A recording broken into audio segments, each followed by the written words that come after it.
and say, howdy, welcome everybody. It's Monday, October the 9th, or Tuesday, October the 10th, depending on where you are. This is the Open-Hearted Practice Group with Jim and Jory. How are you today? I'm relieved to have gotten back here in time. Was helping out someone who was needing support. And I'm glad to see all of you. I'm feeling curious about the class today and what we can learn together, and eager to get started with a little self-connection exercise. So if you'll build the groups, I'll lead a self-connection exercise. So self-connection just means using the nonviolent communication process just with yourself. So it's a way of practicing either empathy, self-compassion, self-acceptance, lots of different ways that you could describe it. And so first, decide whether you want to do the exercise. You have, of course, full autonomy about whether or not you would like to do this exercise. And if you choose to do it, then consider why. Why are you going to do this exercise? What's in it for you? What are you hoping for?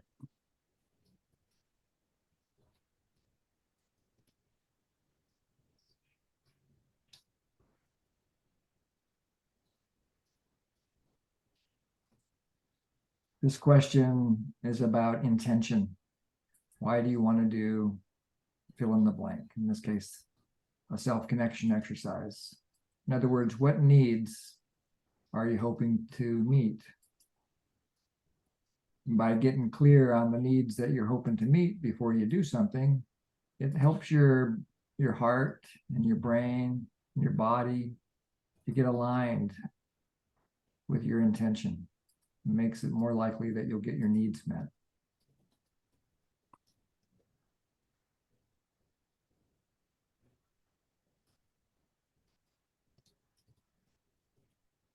And then just notice your breath.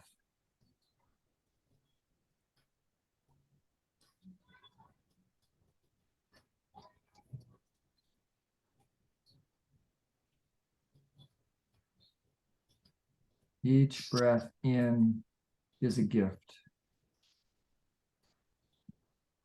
of oxygen, sustenance.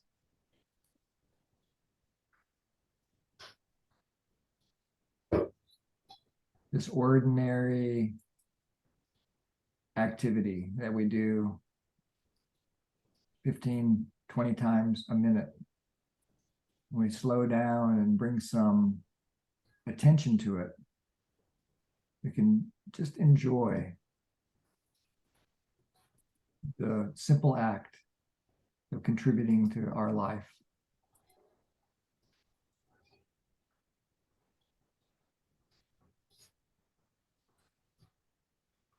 And with every breath out, you give a gift.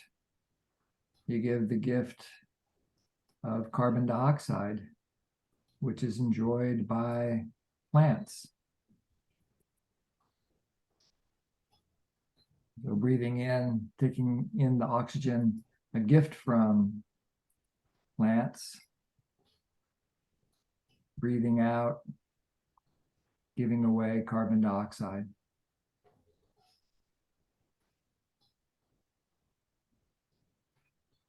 Each breath, an act of compassion, of compassionate giving and receiving.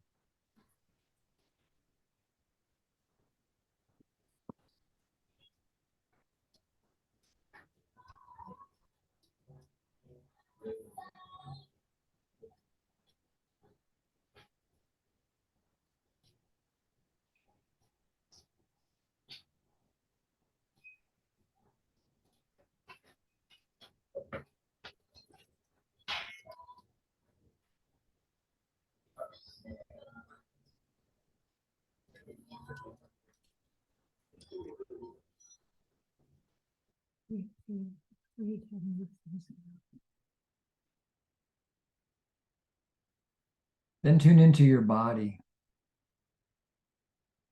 Your mind is probably thinking. Just acknowledge those thoughts and just let them go for the moment. and focus attention on your body.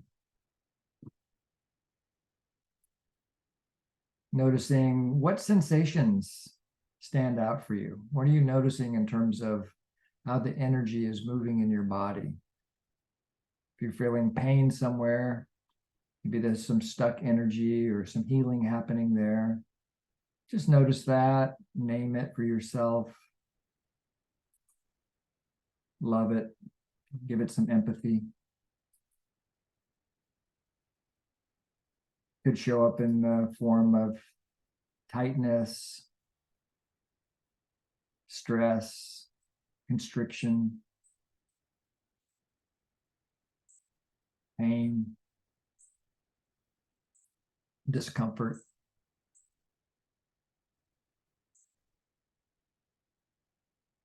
We're particularly attuned to be able to notice uncomfortable feelings because they're extremely motivating. It can help us to get our needs met. They're actually just signals that something needs attention. You could also, though, notice pleasant sensations in the body, any sense of openness, relaxation, or ease, flow.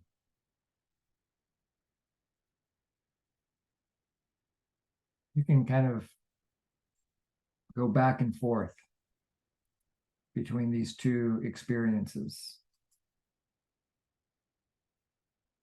with that same energy of empathy, empathizing with pleasant feelings as well as painful ones.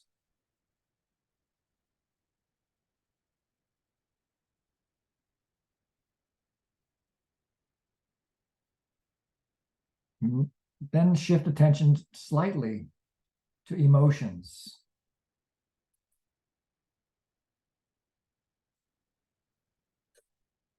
Maybe you're feeling bored by this exercise or intrigued, curious, maybe eager to do something else, maybe eager to continue this exploration.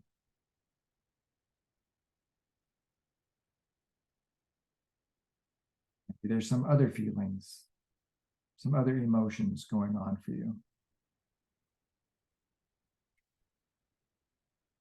And if you stick with it for more than about 40 seconds, you'll notice that one emotion is likely to be exchanged with another one. It's like your heart is scanning your emotional experience from moment to moment, assessing the state of your needs.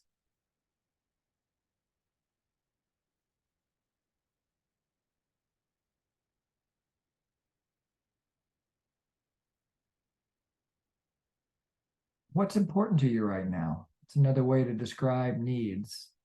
What's important to you in this moment?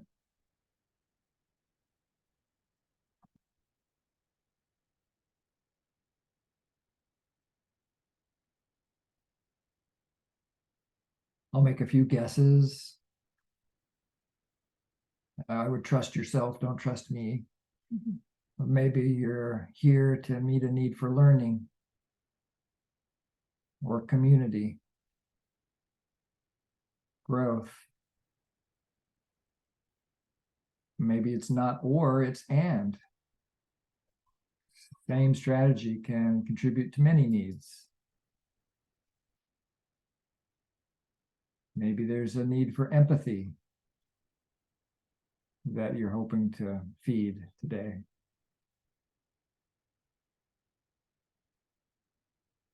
A need for honest expression.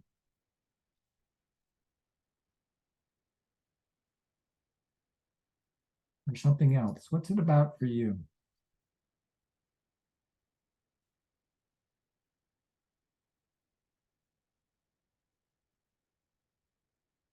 And if you got that need satisfied, what would that mean to you?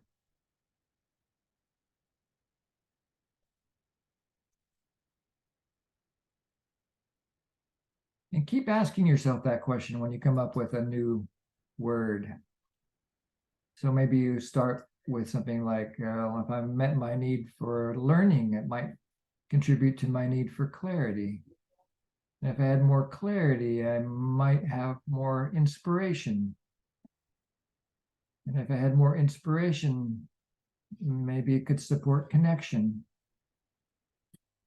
And keep asking yourself, if I had that then, until you get to a place where there are no words to describe the energy. It's just the beloved energy of needs without words.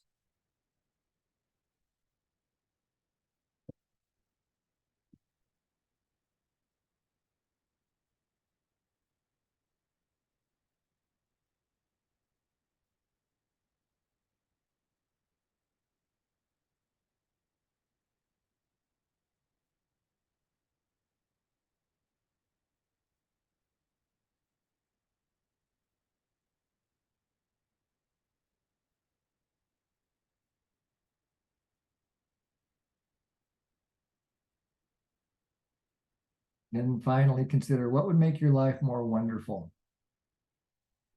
during this session. What could you ask of yourself or someone else here that might contribute to this energy that you discovered moving in you?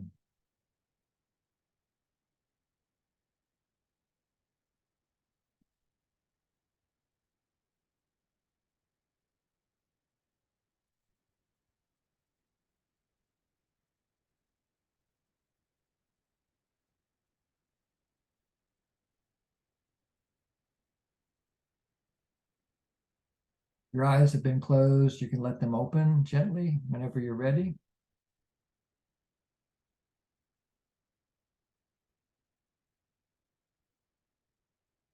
I'm getting a weird little light thing coming in through the window. It's kind of neat. I feel like I've been enlightened during my self-connection exercise. So we're going to go to small groups so you can have a chance to share your experience with each other, to practice empathy and honesty, empathy being the listening part of NVC. That's what you'll be doing about 2/3 of the time, because most of the groups have 3 people in them. And then when it's your turn to talk, then you get a chance to practice honesty or honest self-expression. So balance the time so everybody gets about 4.5 minutes today, and about 4 minutes each. And if you get finished with one round, you can do a second round and find out what else might be going on. So introduce yourself, say what your response to the exercise is, and then we'll continue from there. Okay, I guess Jory got the groups built. Groups of 2 and 3. And push that button there, and we'll see you back here. Oh, when the group ends, by the way, you don't need to do anything. You'll be tempted to push a little button that says the breakout group is ending, but you can just sit on your hands and trust that you'll come back to the Zoom room when we're complete. But if you come back early, we'll just hang out with you. So we'll see you all back here in about 14 minutes. All right. Look at that. Zooming back in. All right. Those of you who have been here before know that what we transitioned from that small group check-in into a large group check-in. So anybody who would like to be heard by the whole group, share anything that's alive in you, then we set aside some time to enjoy that. So if anybody would like to share anything, please raise your hand. If you don't know how to raise your hand, you can go like this, and it's a small group. So if your camera's on, we can see that. Or there's a button on the bottom of your screen that says raise hand. If you have the latest, there you go. Allison, go ahead. Hi, Allison. Hey, just a quick thing. I'm worn out today, and I was in this lovely. I just come here because I feel so nourished by being with Jim and Jory and the teachings and the sound when they give the tuning into ourselves. It's just very like being rocked. You know, when you're a crying baby and they put you in the car and they move you around and it's just so soothing. And I want to say thank you to both of you. and the two lovely people.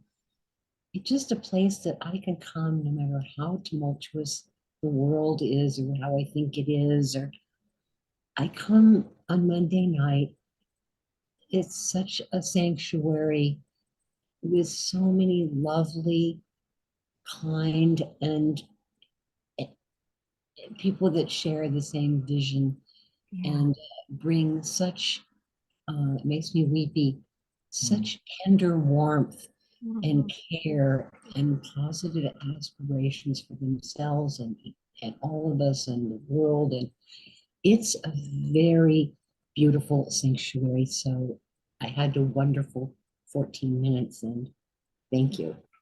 Thank you. This is the world I want us all to live in. Oh, Ah, beautiful. Thank you. Yeah, and thanks for coming here to get some nourishment, and feel free to take care of yourself if you want to just lay down and close your eyes and rest during the class, or whatever would work for you to really nurture yourself, Allison. thank you. Thank you. Mhm. Thank you. Anybody else?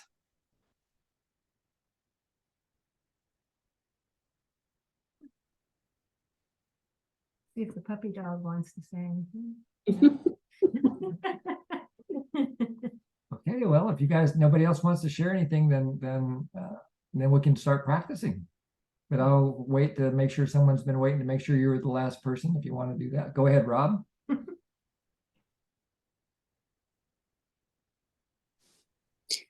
Yeah. Hi, Jim. I just feel more in touch with what's going on in the world than I like, and I'm seeing an Israeli relative tomorrow, Hmm. and it's like, oh, she's really upset about things, of course. So it's like, so it's coming home a little bit how what a mess we got here, you know. Maybe it's Iran and Saudi Arabia, who knows, you know, behind this all. So it's like, Jesus. So yeah, just feeling insecure really. Uh, Yeah. and like the Israeli family could get wiped out or something. I mean, it's bad.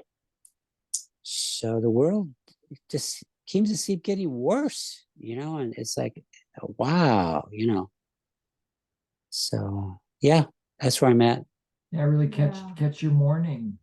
Your mourning Yeah, morning. the state of the world and the war that has broken out in the Middle East, and your insecurity, and also the trepidation that you feel about connecting with a relative that is has deep roots in that land, and what's that going to be Yeah, like, so forth. yeah, yeah, Mhm. Yeah. Mhm. yeah. And my son's partner also died, but that was kind of a positive thing because she was so ill. But it's just strange, though. You know, it's just Mhm. Yeah. whatever. You know, but that's something else. So yeah, just a lot of stuff flying around right now. Yeah, a lot of mourning, Yeah. a lot of mourning. Yeah, yeah. Yeah, Yeah. yeah. So we're gonna explore that today and see if there's anything life-serving in that mourning. Oh, good, good. Yeah. Thank you, Rob, for your honesty and your vulnerability. Sure. Thanks for the empathy and reflection. You're welcome. Anyone else?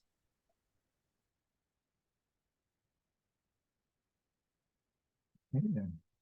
Mhm. So I'm going to share my screen with you and we'll start practicing. So the class is called Mourning and Celebration.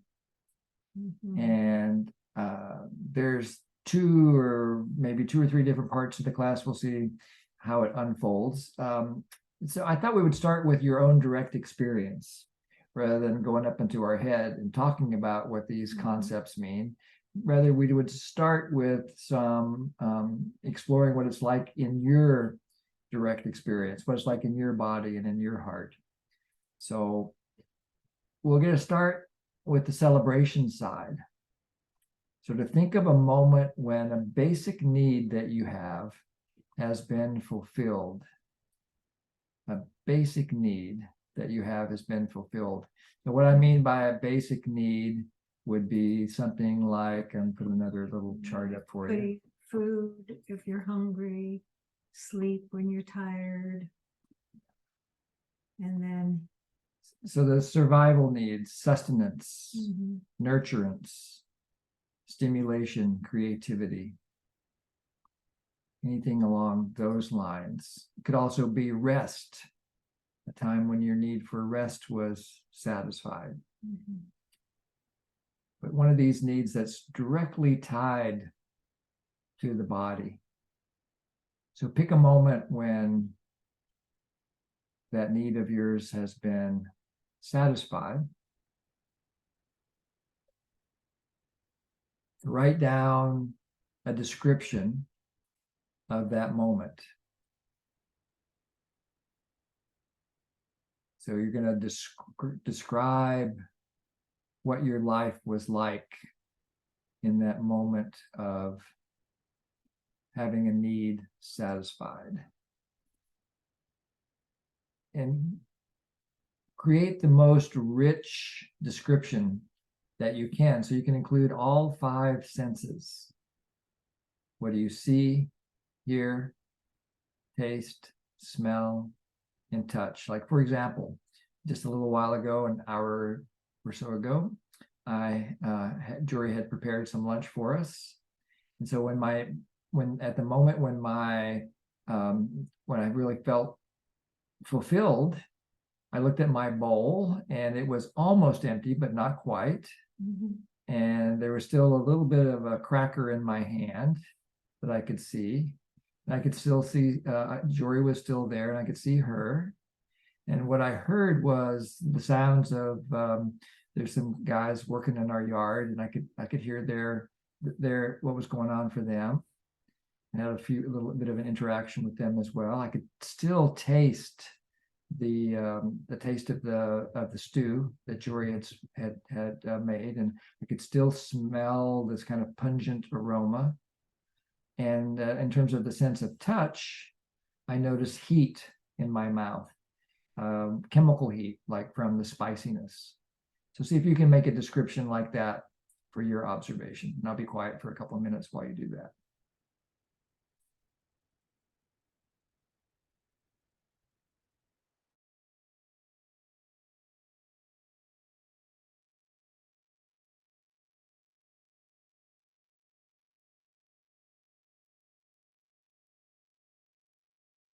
Would you be willing to put up that circle of needs again? Yes, I will. Thank you.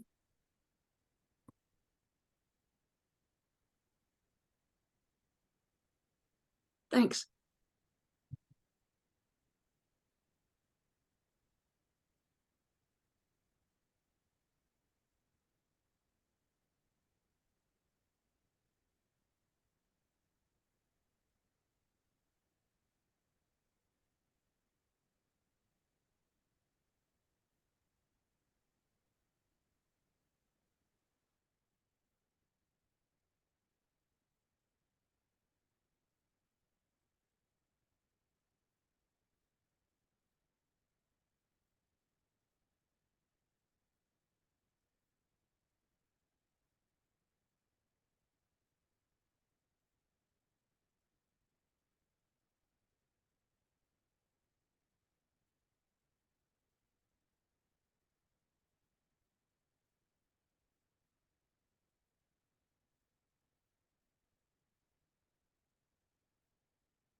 Some folks may be done with this step. Some folks might need more time, but if you are finished, you can go to the next question. When you notice fulfillment, what sensations do you notice in your body? In other words, how do you know that you're fulfilled?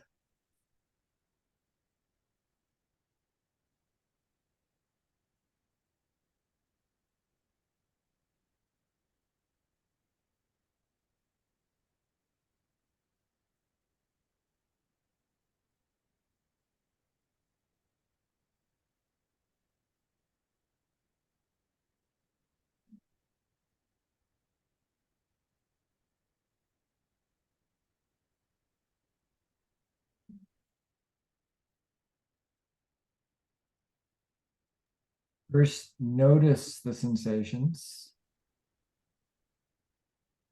and just have a felt sense memory of it, or unless it's authentically some need that's just been fulfilled, that's even better. Just notice that in your body first, then name it. And if you want to name the sensations by writing them down, all the better.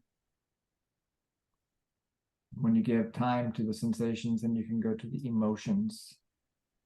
Any emotions that you notice as well.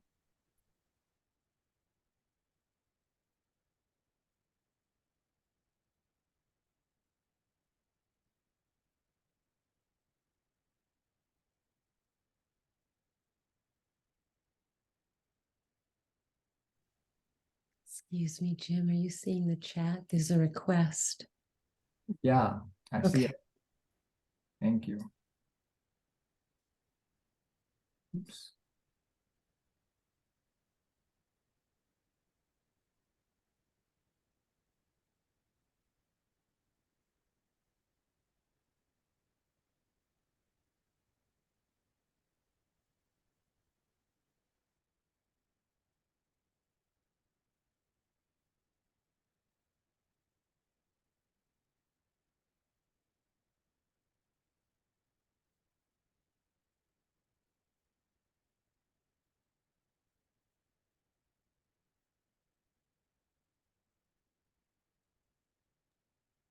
We're going to pause the exercise here so that we can hear what your experience is so far, especially these sensations and emotions. So when you notice that, when you have this idea that a need has been fulfilled, how would you describe these sensations and emotions in your experience? You could either put them in the chat and we'll read them, or if you just want to raise your hand and share what it's like in your body. Love to hear a few reports. I imagine that will support other people in getting more connected to their body. Cecilia? Yeah. So for me, like I got good news of a possible opportunity today. So like immediately I felt like I was kind of relaxing and leaning back in my chair with a sigh, like, so good. And then like, just next move is just like moving a little bit more upright, like it feels like there's a little bit more dignity here in, like being seen and being invited, and feelings of excitement and hope, potential for contribution, connection, community, sustenance, growth, all of that. Lovely. Yeah, sounds like a delicious experience to be in the middle of. Yeah. Asta? Yeah, I had a delicious experience because it concerned food. And yeah, I just noticed my breath becoming really slow and deep. And there was a smile on my face as I was, going back to that experience. And um there were sensations in my nose as if I was still smelling that food. So I could just feel them, that they were here, and there was movement in my nose.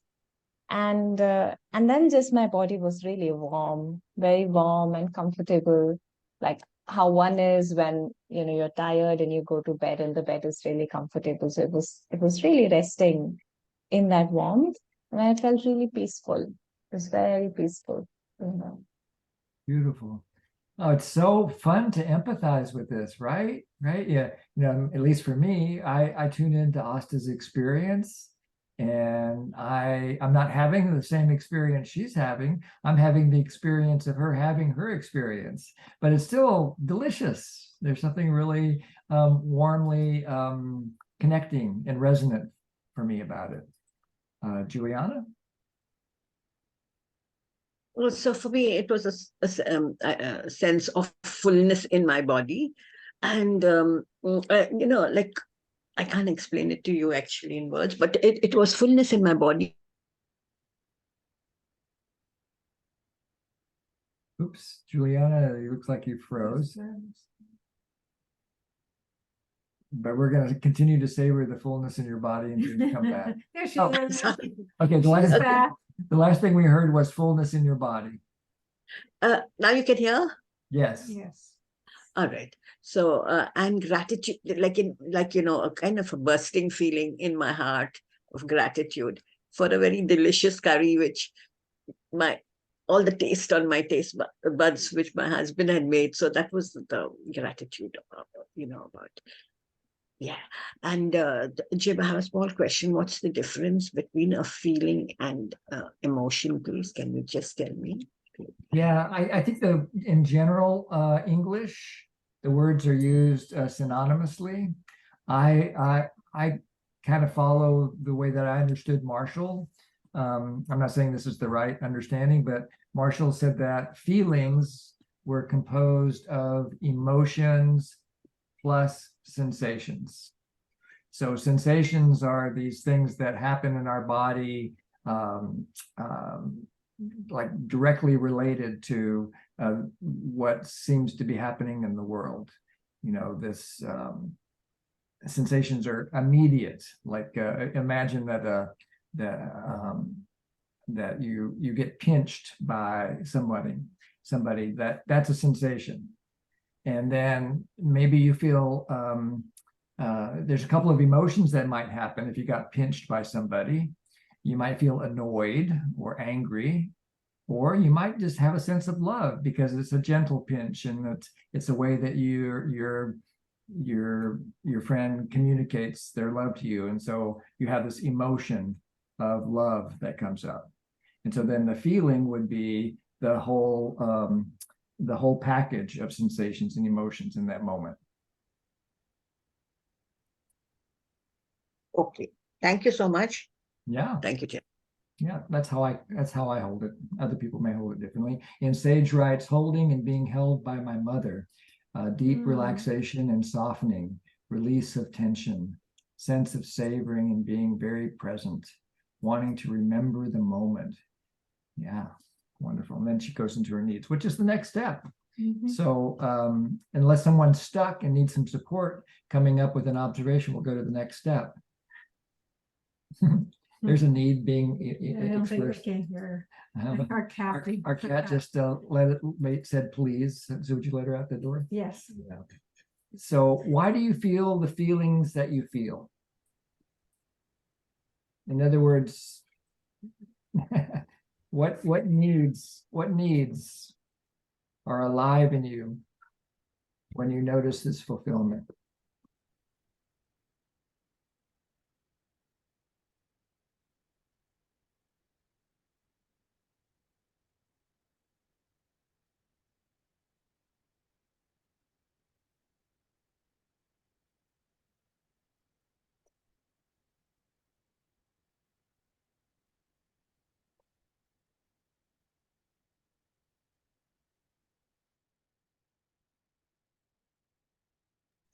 I'm going to put the needs chart back up again.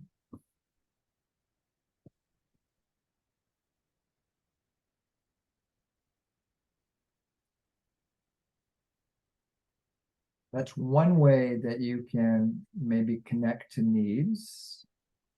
So I'll just put that on the screen for just a moment.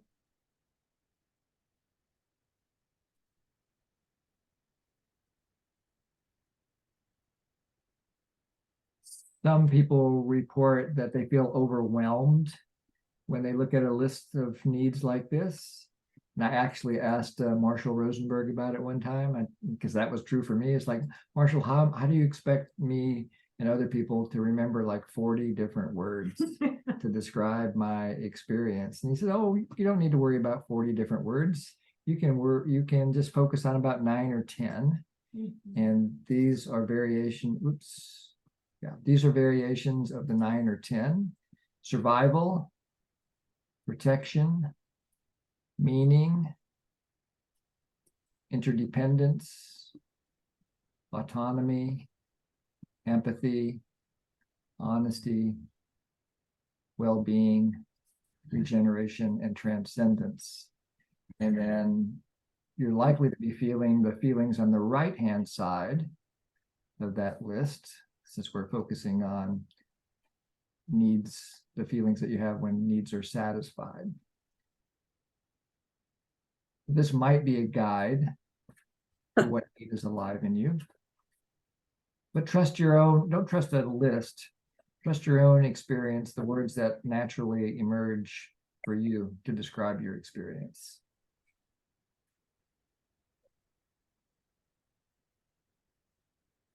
And again, this is a process of noticing first and then naming what your experience is. Notice, then name.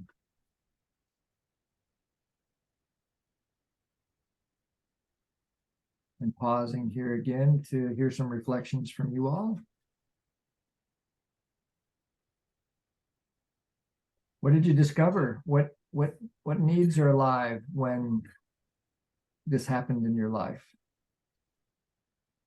Yeah, Sage.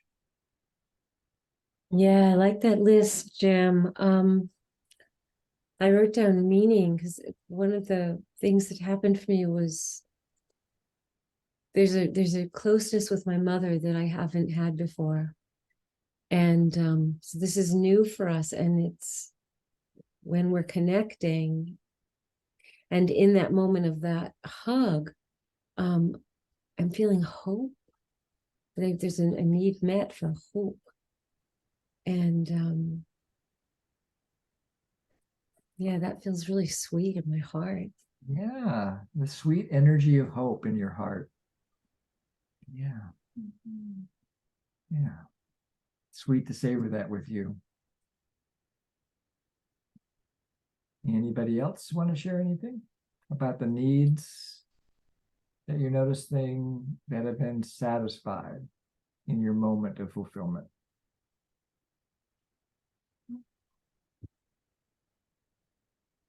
Yeah, Asta. Yeah, and this also there is a question with it. So what was really coming up for me, and I didn't have an exact word, was this real sense of comfort, feeling there was just something very comforting. There was joy, yes, but it was related to taste. I was tasting something that I so enjoyed, and it was comforting. And I was wondering, it felt as if it was harmonious and I was at peace with it. Yeah, so that's the sense, and I don't really know the word, but it's as if everything is falling into place in that moment, and it's beautiful and it's delicious and all of those things. Absolutely. And when you get to that place where there's no words to describe it, that's I think what Marshall was pointing to when he called it beloved divine energy. Because there are really no words for that experience. Somebody else mentioned that in the check-in, I think. But there's really, when we get to this place, there's no words.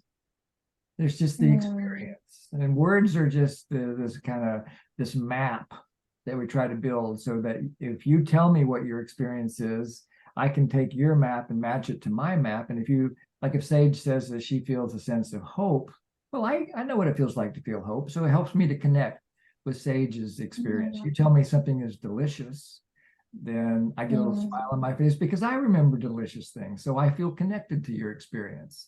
So that's the beauty of words, is to help us create some sense of connection. But the actual experience is really beyond words. Is that your experience? Yeah, it's really that. Thank you. Thank you for saying that. And there's a request for the, Yep, yep, I will put it up share as soon the as we, needs again. yeah, I think you meant the second list, Kay, the one with the feelings and the needs, but just check, and I'll put it up after we hear from Rob. Perfect. Can you hear me okay, Jim? Yes, sir. Okay, I gotta do this. Yeah, I about an hour ago, let me adjust this. It's not quite right here. Come on, baby. Oh well, forget it. Aha.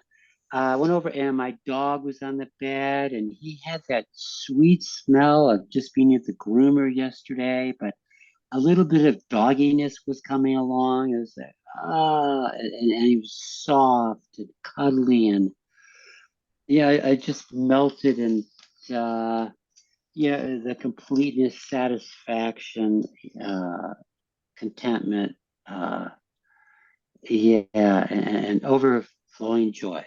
Overflowing joy, yes. Oh, I don't have a dog, but now I have the experience of having a dog fresh home from the groomer. It's got Yeah. just a little bit of dogginess coming back. I love it. Yeah, yeah. It was a spell for the cat that was just here. Yes. Here's that list for someone who sent me a chat. And then Corey, you had something to share? Yes, I love this list. I just love it. And so my observation was I've had an injury and I went to a doctor today and we did sort of like an update osteopathic visit. And this doctor looked into my eyes and I don't know what he was sending, but you know, if was it empathy, sympathy, caring, but it was in that category of, and it was such an unusual look. And he looked, I mean, directly deep into my eyes and sending this energy. Mm. And it was so striking because so often in my experience, well, anyway, the bottom line is yes, there's no words to tell the satisfaction I felt. I can't find a word. Oh, Just yeah. this overall satisfaction, and really deep down, it brought me joy. Mhm. Receiving that, particularly from medical professionals that, like the week before, I don't think he even looked in my eyes once, the doctor I was at. You know, it was just going through the list and, you know, writing whatever he was doing. And there was no connection that I felt. And that happens a lot, I found, from medical professionals. They're busy, they're rushed, whatever. They might, you know, hello, smile quick, but then they're doing their thing. This guy really paused to look and send me something of real value. And I think too, it was this sense, I'm asking myself, what does that do? It's mattering in a very special kind of way, you know, when somebody takes the time to really look into me and be with me and send this positive caring anyway. It's hard to describe, but thank you for giving me this exercise to savor it more, you know. Yeah. And I really love that you pointed out how much we humans communicate with our eyes. Yeah. The eyes transcend the map Mhm. that we create with our words, because there now we're both sharing the same territory of connection. When we have that eye-to-eye contact, we communicate so much to each other. That's where our authenticity, really comes through. What happened?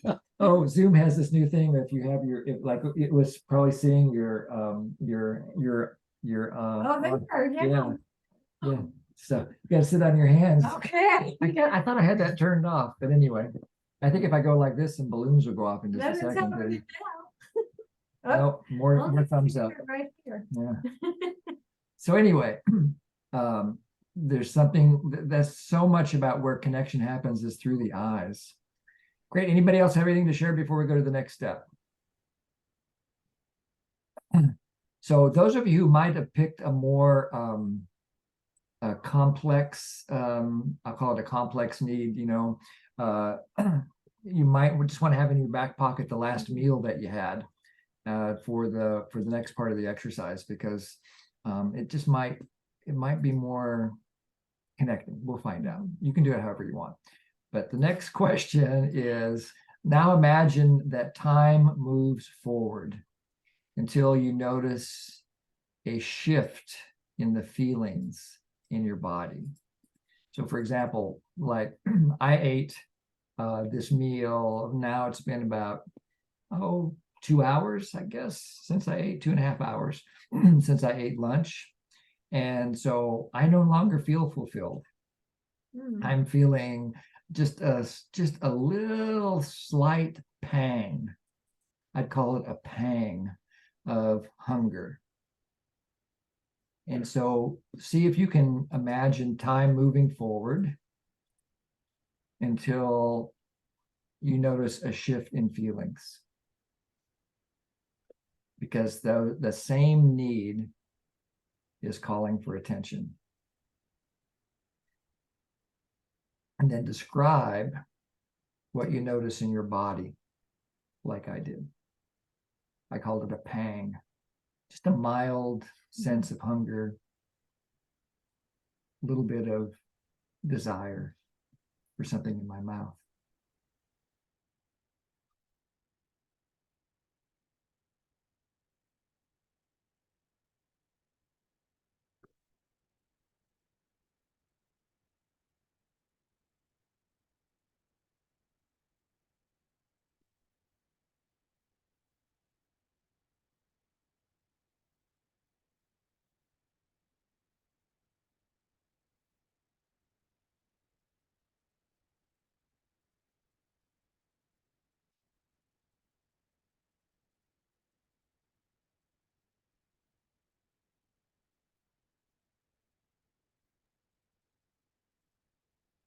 Someone be willing to share what you notice as the feelings shift for you. Mhm. What do you notice in terms of the shift of feelings?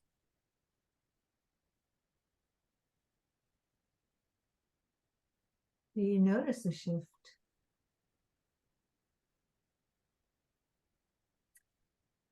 Yeah, Juliana. Uh, like I'm just feeling a lot of gratitude just now because, as I said, it was a dish my husband had made, a curry, and for the first time, I'm just experiencing the love, his love in Right. that act, which I had never really experienced. It was like a hearsay thing. Suddenly, I'm feeling it in every cell of my body, and I'm so feeling so grateful to you for the time to savor and go deeper. Thank you so much. You're Great. very Thank you welcome. for sharing that. Yeah. Sweet. Tanya? Oh, just I'm thinking as the feeling of satiatedness passes, and then I just go like, oh, so there's like a little mourning here. Having had it pass, there's still plenty of gratitude and joy, but there's like this little like hint of mourning, like, oh, it's going away. Now we're Yeah. going into the next stage. Yes, Yeah. exactly. It's exactly what I was hoping someone would say. Like I'm thinking of Rob's dog. It's just got that one day of dogginess smell right now, but about 10 days from now, it's going to be a different experience if you put your nose close to the dog, right? Or maybe it's 2 weeks or however long. It's been a long time since I had a dog, but I know that fresh. The reason groomers stay in business is because it doesn't last, right? The reason restaurants stay in business is because we need food about once every 4 or 5 hours or so. Mhm. And it's what keeps the economy going for farmers and truckers and grocery stores and so forth. And for people like me who like novelty, things are changing. Yeah. Yeah. So and I like that you described it as mourning, because if we that's a very, I think, a useful label. I called it pang, which is related to the word pain. And so I think that's the signal that that something's shifting. It's our body directly communicating to us that, as lovely as that meal was, that I'm going to still get hungry again. In fact, probably about this class, we got about 55 minutes to go. About 65 minutes from now, I'll be eating something else, right? Because by then the pang will have grown to something else, which is actually the next question. So consider, just let the time go forward and imagine that you've been prevented from fulfilling this need. So let's say the need is for sustenance, and imagine that you I don't know, I've had the situation when I've been on the road in a car, or a bus, or a train, or something like that, subway, and I start to get hungry, but there's nothing that I can do about it. Mm-hmm. And so what happens in your body when something is preventing you from fulfilling the need? So first you notice the sensations and then describe it. And allow the time to keep flowing forward until you get to a sense of urgency. So notice this gradual shift from a pang to urgency, and just describe what it's like for you.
Love to check in with you guys again and find out what your experience is. What do you notice? How do you know if something's getting urgent for you?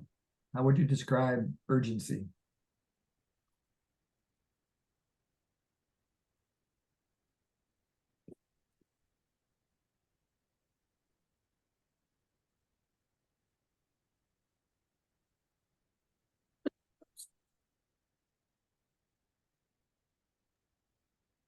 Yeah, Lynn, and then Juliana. Well, I chose something unusual, I guess, which is that under transcendence, I chose when my guru gave me Shaktipat, and that opened up all kinds of things, and I ended up moving into the ashram, and then we found out that he was sleeping with disciples against his proclamations, and the whole place fell apart. And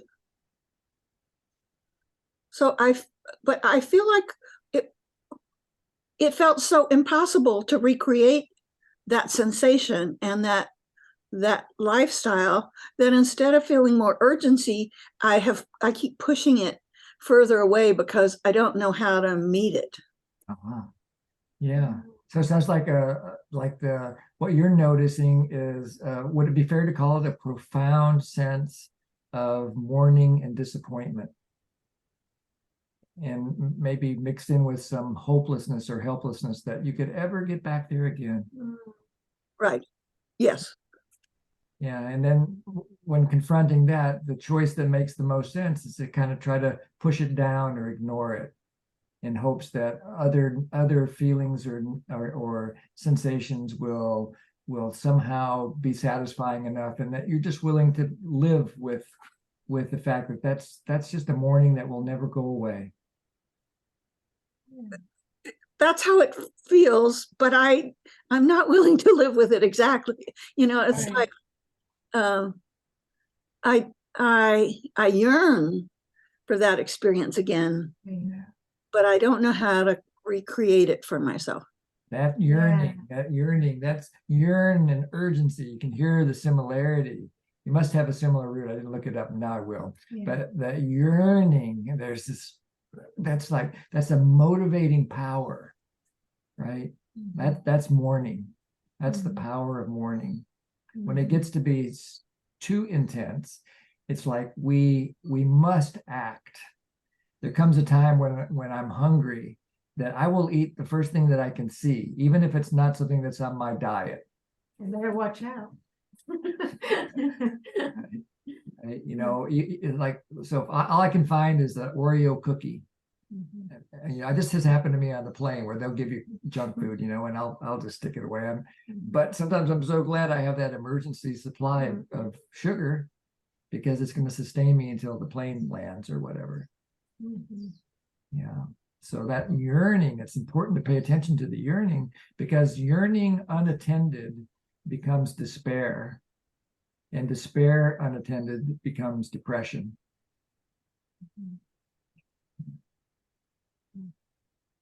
Thank you for bringing Thank that you, forward. Lynn, for your Yeah. vulnerability. Anything else come up for you that you want to share? I really like what you said about yearning, despair, depression. That feels right on. So now how do I get out of the depression and the Yeah, that's coming. Yes. That's coming. That's the promise of NBC. So we're going up that, keep you on the call. Anybody else want to share anything about the yearning and the urgency? Well, Yeah. Jim, would you be willing to restate that again? Gosh, I don't know. It's the first time I've ever said it. I think I said something like unattended yearning becomes despair, and unattended despair becomes depression. I thought it was pretty good. I don't know where these things come from, but it was fun for me to hear it too. Good memory. Yeah. And now we have Juliana.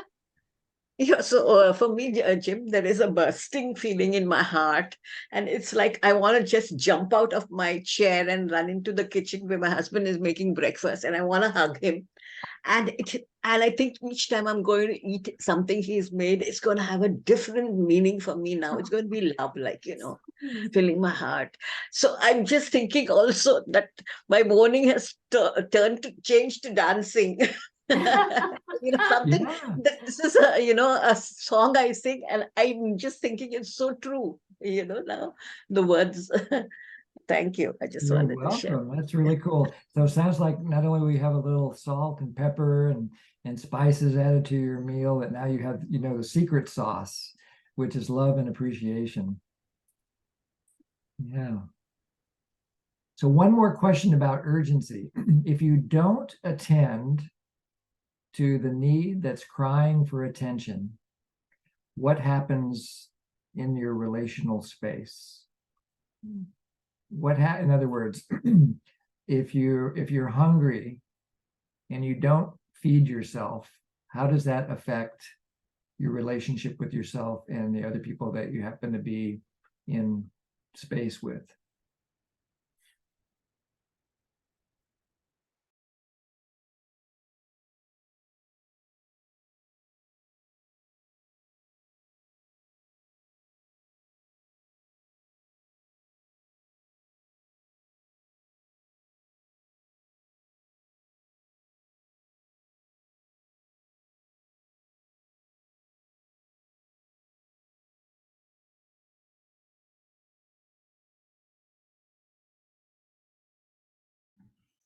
Yeah, Lisa.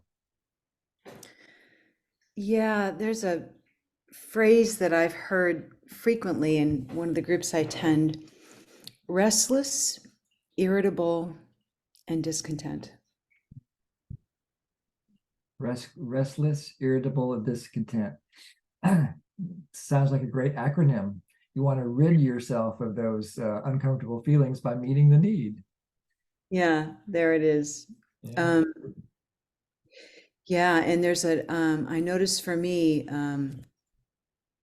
there's it feels to me physically, somatically, like a tightness over my heart. And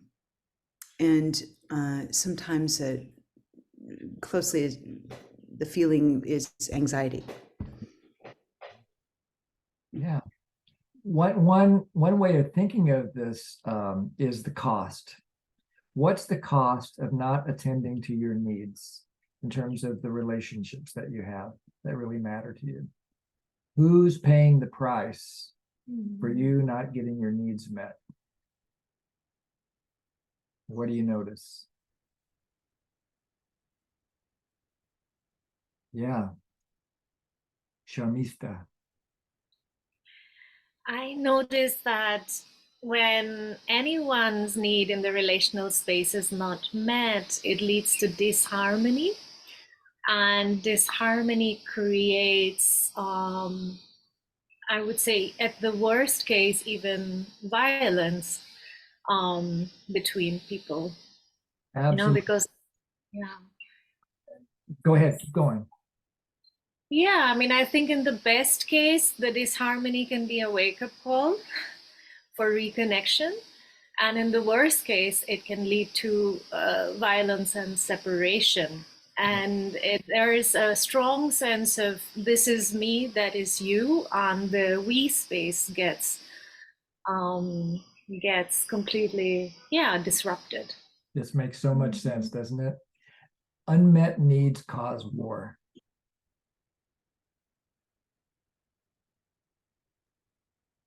I think about what's happening in the Middle East right now.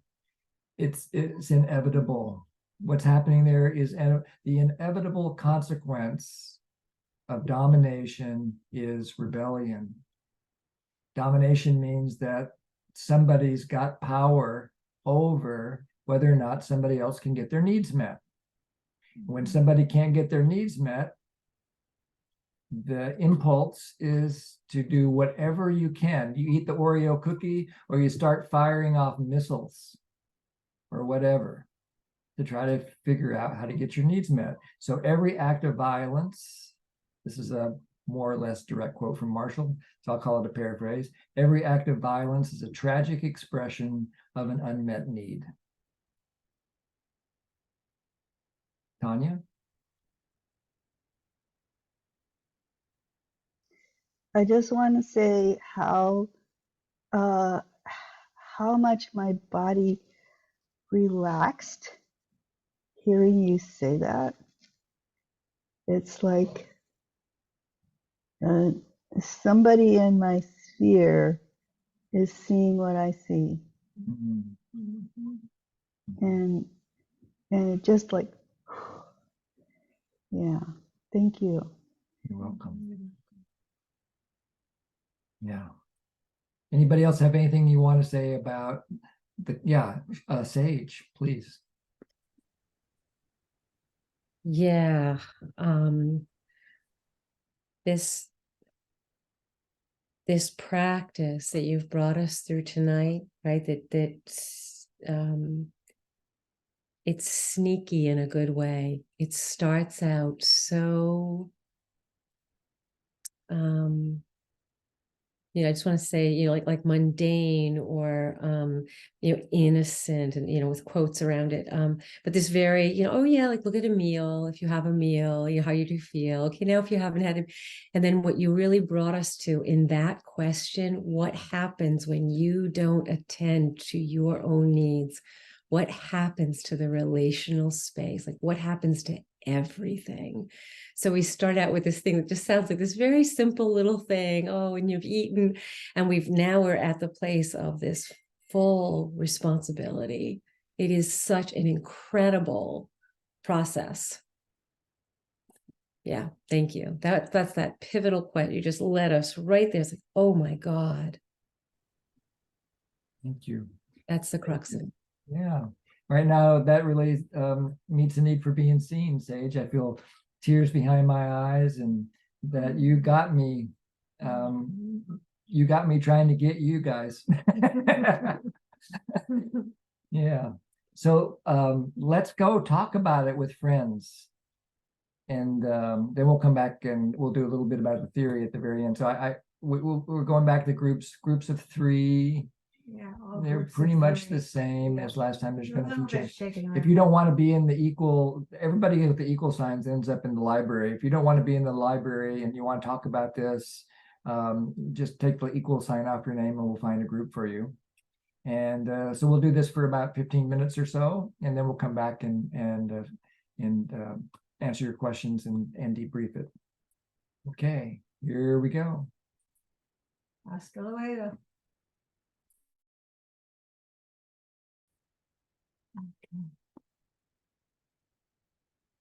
Everybody be back in about 2 seconds. Zoom. Like I'm manifesting people, interrupting them right in the middle of this beautiful opportunity to connect. We power over them and make them come back here. Mid-sentence even, Jim. Mid-sentence. I know. The power of Zoom. Yeah. That'll teach you not to pay attention to the time. Maybe the next generation of Zoom software will be able to empathize with each group where they are and close them one by one when they're really ready to shift. Well, we can always dream. So let me go quickly over the theory that we covered today and then hear your reflections as the end. This is where we started the journey. We started with the experience of having a need fulfilled. For me, this is the easiest place to practice NVC.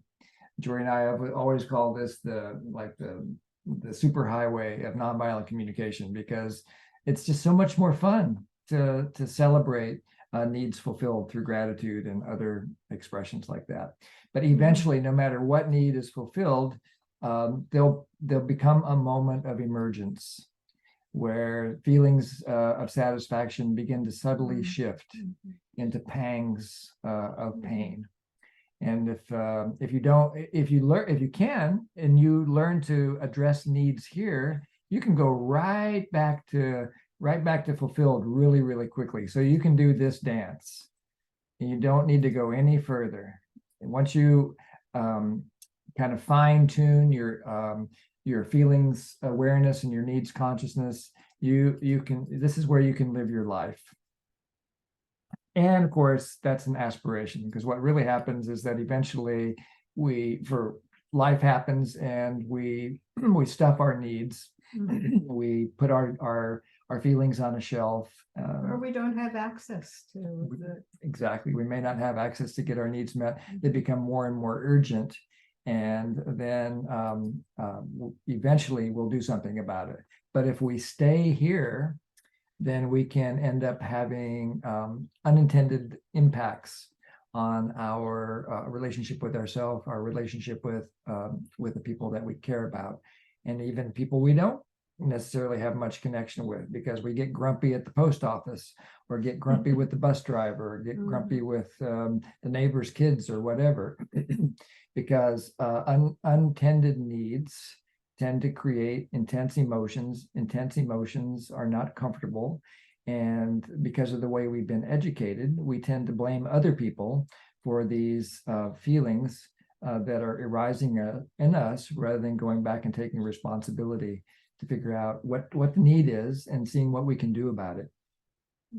And so putting it all together, you have what's called the need cycle. That's what Jory and I call it anyway. I don't know if anybody else calls it that. But this is the cycle that you want to ride.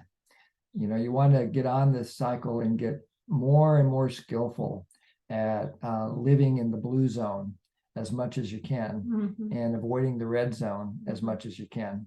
And you do that through the power of self-empathy and empathy. And awareness, so that you see things emerging. So and then you know to address them before they become urgent. So anybody have any comments or questions about this, what we covered today? What's your experience? Monica? I really resonated with what you said about the urgency and not expecting other people to meet it, because I'm realizing, even though I've done so much work in NVC, I feel like I'm never done. It's like, yeah, so not. I've done so much work, but I realized, when my parents, because they were through war, they couldn't hear me, they couldn't understand and meet my emotional needs. And I feel like in my intimate relationships, I'm still trying to get that need met, and it's never met and it's never fulfilled. And I just realized now from your class that it's never enough. So how do I actually meet that when other people can't meet it? It's never enough. What's the strategy to fix this?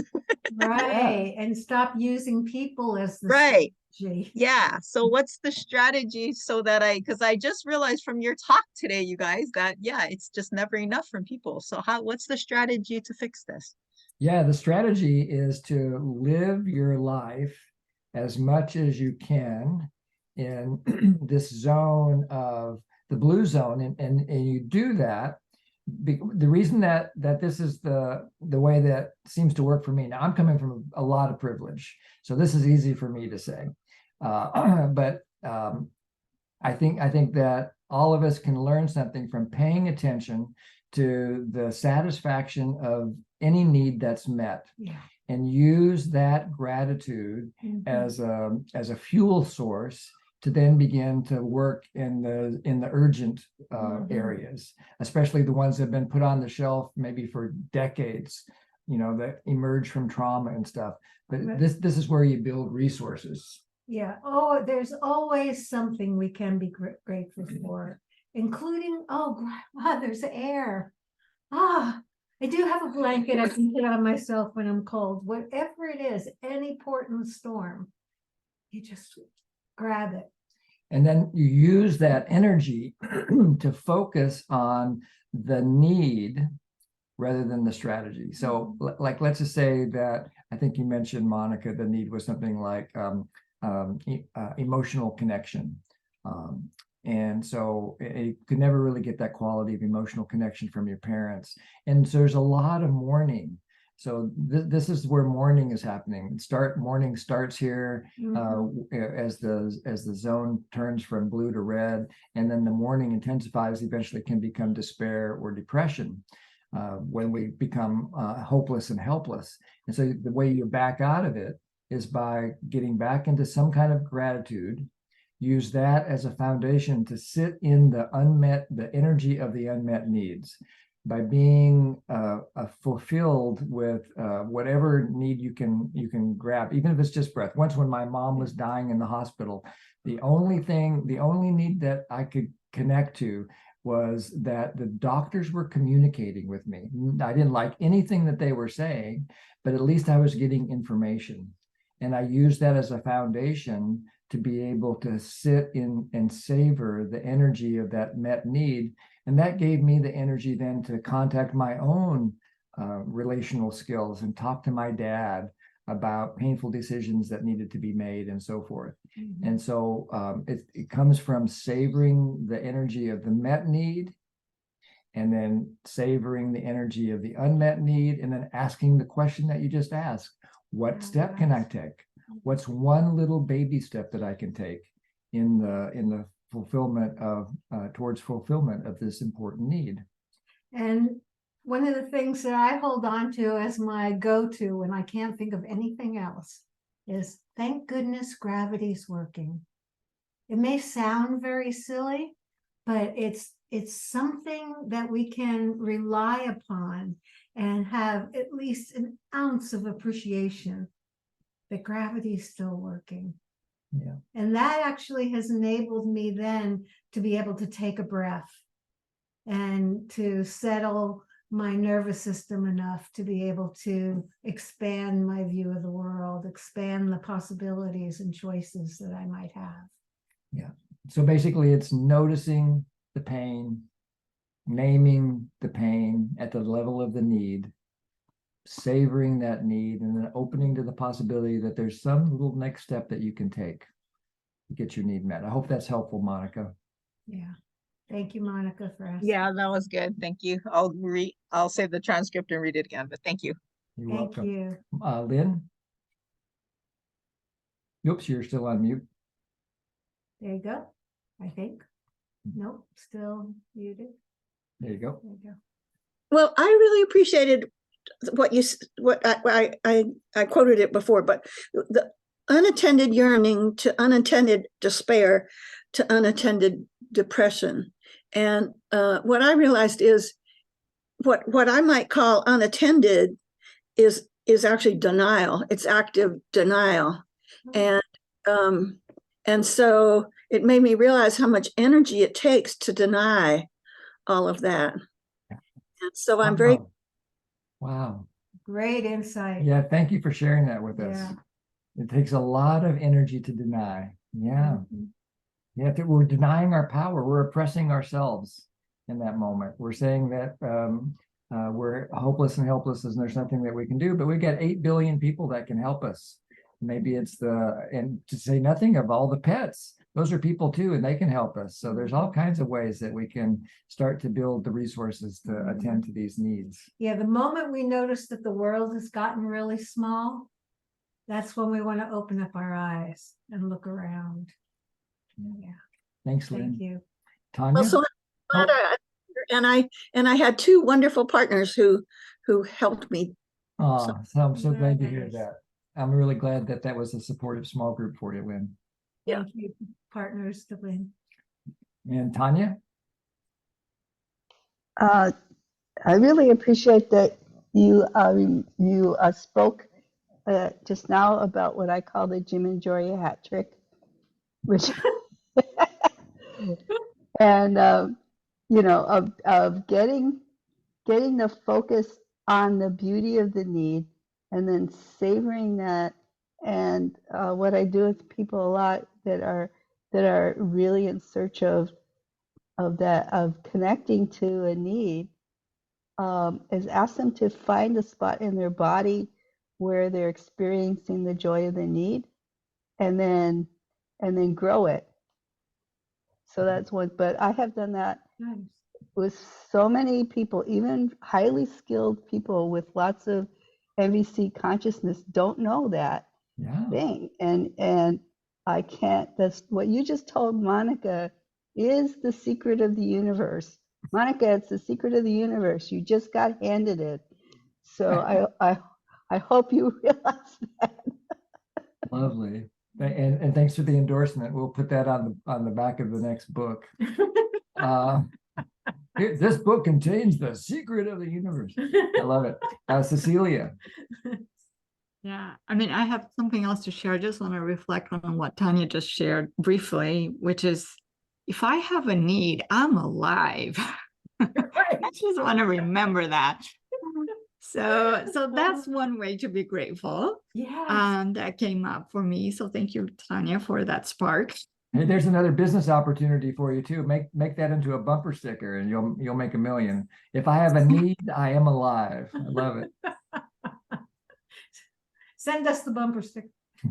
All right, sounds good. But what I really raise my hand for is, and I'm torn. I mean, there's a part of me that sometimes wishes I remember how much of my needs I can myself meet. So for instance, if I'm not feeling loved, I tend to forget that my love for myself can meet that need. So there's a desire in me for a little bit more of self-reliance on like love and worth. But at the same time, I mean, there is the interdependency that I don't want to deny. It's not like being self-reliant in denial of interdependency, but in seeing myself as a resource. So I don't know, any reflections on the contemplation? You're right on track. Right. You summed up the beauty of NBC. It's really about taking responsibility for our own, whatever we can do to feed the intrinsic nature of needs, but to not discount that we got 8 billion partners that can also contribute to us getting our needs met. You know, like I've got these guys, I had this big problem in my pond. I couldn't take care of the pond without some help from other people. Even though the need in me was intrinsic, the strategy had to be extrinsic. I had to get 2 big, strong guys to help me fix the pond. And so I could just sit there all day and mourn how my pond was leaking and the fish were dying, but that wouldn't have done anything without enlisting the aid of a support system. So it's a yes and. Does that make sense, Cecilia? Yes. Thank you. You're welcome. Thank you. And Harmony?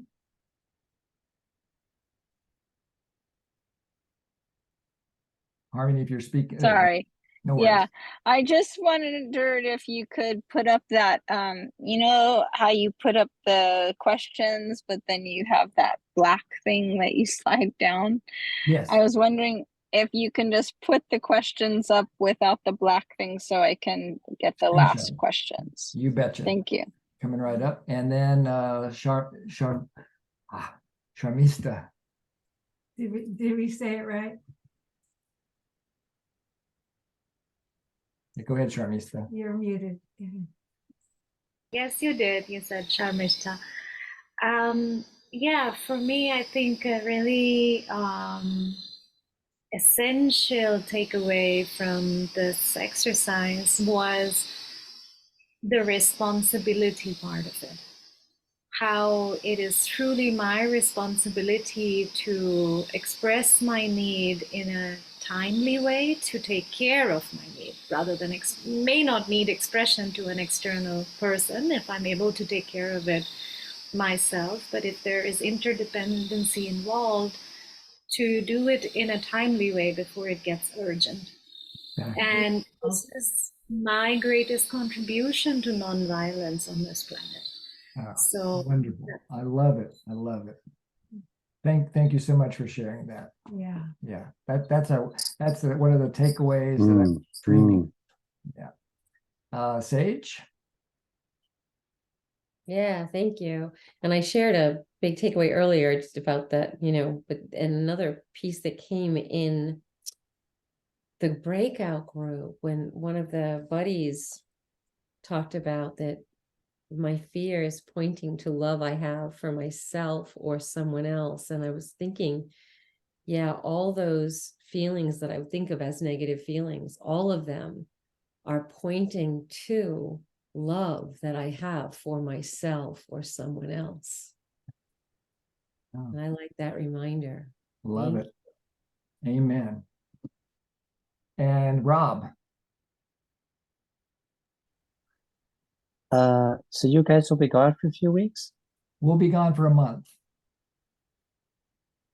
Who's going to take your place? A variety of people, we hope. We're still shopping for people, and but we'll keep the mailings going and let you know who will be here each week. Yeah. And if nobody shows up, you guys can still show up. There's no password required. You guys can figure something out. I totally trust you guys have the resources that you could make something wonderful happen, even if nobody shows up. But yeah, and some certified trainers have already expressed the willingness, and we're just working out the details. Yeah, we're working on it. Hopefully by next Monday we'll have somebody. The proverbial we are working on it. Yes. Well, we've My done staff it is before, working on right? it. What was that? We've What? done it before. You You've got done it a before. substitute That's and they right. didn't show up, and we just had a party and it was great. That's right.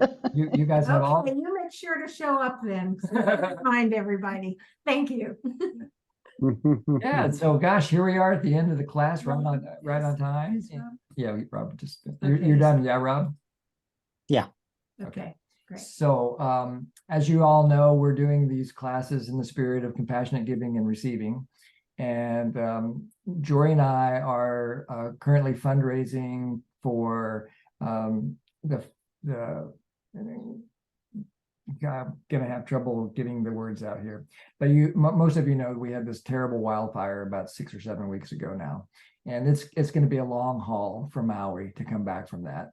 And so we're doing fundraising on that behalf, primarily for the Maui Food Bank, which that's going straight to the bottom of that needs chart and dealing with sustenance needs, and wanting to make sure that people can at least get their needs for food met as they put their lives back together again. Mm-hmm. So if you would like to support that, please go to mauifoodbank.org and make a donation of $20 today.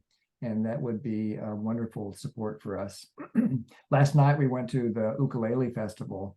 And this Ukulele Festival has been going on in Hawaii for 50 years. And the man who started it is retiring. And so he's selling out all of his old T-shirts. And so he's got, I bought a vintage Ukulele Festival T-shirt last night for $20, and all $20 went to the Maui Food Bank. And that's just the spirit of things that are happening in Maui now. You know, the two weeks ago, we went to another concert that raised over $200,000, which sounds like a lot of money, but it's For a a lot of drop in the people. bucket. It's a Yeah. drop in the bucket for the needs that are happening here in Maui. Yeah. If you would prefer to support a food-based organization in your neighborhood, please do that, because this is a need that extends to all 8 billion of us. So if you want to donate some $20 or the equivalent in your local currency to your local food bank or farmer or whoever, then do that. Just send us a little email and let us know that you did it so we can savor the gift as well. That's a gift to us too, to really have that sense that we're partnering with you in supporting people who need help. Thank you. And we'll finish with Sharmista, then we'll open up after party groups for people. Sharmista? I was just going to say, Jim and Jory, I wanted to donate last time on the link that you shared, but I wasn't able to because I don't have a US PIN code. So if there's any other way to do so, I would be very happy to make the donation. And Okay, if can you use PayPal? Is PayPal available to you? Yes, it is available to me. Then you can just PayPal us, and let me get that address for you. It'll take me just a second. I'll put that in there, and then we'll forward it on to the food bank. Thank you so much. Thank you. I really I put the link to the food bank in the chat. Okay, here comes in the chat the link to my PayPal, our PayPal. Below and make it evergreen. Yeah. There you go. Here we go. All right, and we'll see you guys in a month or so. Really have had fun this year with you so far, and look forward to playing some more. And when we come back, it'll be in gratitude season. We started it today. Today's Canadian Thanksgiving, and so as far as I can tell, the Thanksgiving season has begun here, the gratitude season. And I want to extend that to all 365 days of the year. But we'll focus on life affirming emotions when we get back, and have more. Did you hit send? Because I don't see it in the chat. I don't see your PayPal. Thank you. Thank you. Okay. And while we're gone, well, I'm happy to hear from you how things are going. You can send a note to Jim and I, and just to give us some feedback that if this is working for you, that other people that we've chosen have really supported you. And likewise, if you have requests about anything that happens when we get back, you can make those requests there. And if you're not on the email list and you want to be, you can always make the request at nbctrainer@gmail.com, and I will put you on the list. All right, aloha, everybody. I'm going to open up a couple of groups for you to hang out if you'd like, and we will see you in a month.